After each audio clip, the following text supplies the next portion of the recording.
Hello everyone, welcome back to the channel. Today we're talking about a situation that has gripped international attention, the internet blackout in Iran as protests enter their 12th day. This is a story of unrest, rising demands for change, and a government response that has dramatically restricted communications, cutting off access for millions of people within the country at a time when information and connection are most critical. Nation Thailand +1 for days now, protests have swept across Iran, thrusting the nation into some of its most widespread unrest in years. Demonstrations initially ignited by severe economic conditions including a collapsing currency, high inflation, and widespread dissatisfaction with government policies quickly grew into broader expressions of anger and demands for political reform. People have taken to the streets in cities from Tehran to Isfahan and beyond, challenging not just specific policies but the very structure of power in the country. Radio Free Europe/Radio Liberty +1 as these protests have grown in size and intensity, the Iranian government has responded with a mix of force and digital control.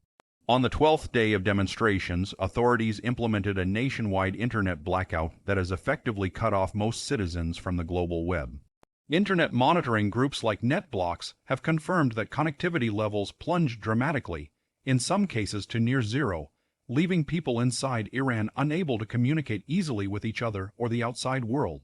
Iran International +1 This blackout isn't just a slowdown or partial disruption, it is being described by analysts and tech monitors as a near-total shutdown, with mobile data and international connections severely restricted.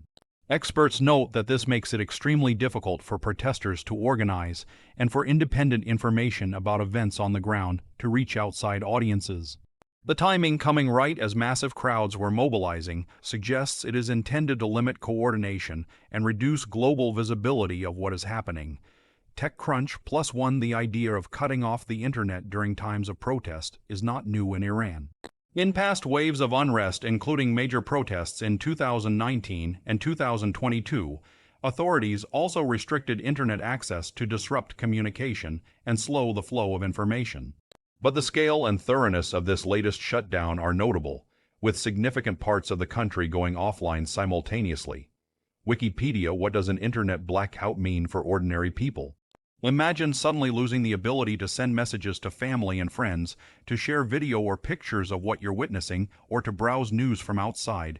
For millions of Iranians, that's now a reality. Mobile apps, social media platforms, and messaging tools are no longer reliably accessible, and many people find themselves cut off from services they depend on for work, safety, and social life. The National at the same time, analysts point out that a full shutdown carries costs for the country's economy and normal functioning.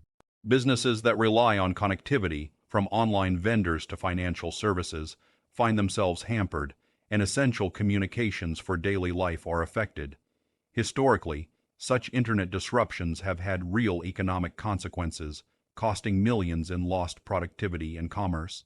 Iran Wire: the Iranian government has justified the blackout as a necessary measure to preserve security and prevent the spread of misinformation or images it believes could inflame tensions further. State media and officials have framed protesters in hostile terms, attributing unrest to foreign influence, but human rights groups and digital freedom advocates argue that controlling communications in this way suppresses fundamental rights to expression and assembly. Sky News +1 The blackout has also had implications for how the world sees what's going on inside Iran. Without reliable streams of independent information, global news organizations struggle to provide full coverage, and international understanding of events becomes fragmented. Videos and photos that did make it out before the shutdown have been crucial sources of what's happening on the streets, but those are now far harder to capture and share in real time. And CR Iran: despite the blackout, protesters have continued to show up in cities across Iran. Reports indicate that even with communications cut, the protests have not immediately subsided. People march, chant, and demand change, even as authorities attempt to limit their ability to organize digitally. This resilience highlights both the determination of the demonstrators and the limitations of trying to silence movements through technological controls alone. J-Feed: it's also important to recognize the human element behind these numbers and technical reports. Every statistic about connectivity loss represents individuals trying to reach loved ones or share their experiences. For families whose members are participating in demonstrations, the inability to communicate adds another layer of fear and uncertainty. And for those outside Iran with ties to those inside, the lack of reliable information can be deeply troubling. The international reactions to the blackout and the protests have been significant. Many governments and rights organizations have condemned the use of internet shutdowns as tools of repression, urging Iran to restore connectivity and respect citizens' freedoms. Some world leaders have also weighed in on the broader crisis, expressing concern over both the government's response and the welfare of protesters. Nation Thailand +1. But regardless of what external actors say or do, the immediate experience for Iranians remains shaped by the combination of mass mobilization and enforced isolation.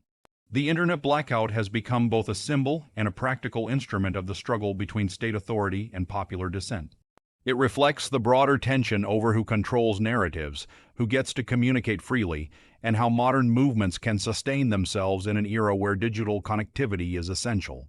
Cyber News looking at the bigger picture, this moment fits into a pattern of how authoritarian governments have responded to internal pressure in the digital age, cutting off or severely limiting internet access when they feel threatened.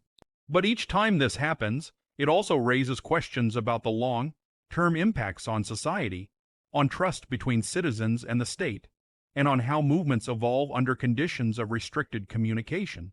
Iran Wire, as this story continues to unfold, it's clear that the internet blackout is not just a technical event. It's part of a much larger struggle over rights, voice, and power in Iranian society. People inside Iran are navigating economic hardship, political frustration, and now digital isolation, all while risking their safety to make their voices heard. Radio Free Europe/Radio Liberty for viewers and followers of events like this. It's important to pay attention not just to the headlines, but to the underlying dynamics, the lives affected, the freedoms at stake, and the ways technology intersects with human rights. The situation in Iran is a potent reminder that access to information is not just about convenience, it can be central to how people organize, express themselves, and claim their future. Wikipedia, thank you for listening and staying informed. We'll continue to follow developments closely and bring you updates as new information becomes available. Stay tuned and let's keep learning together.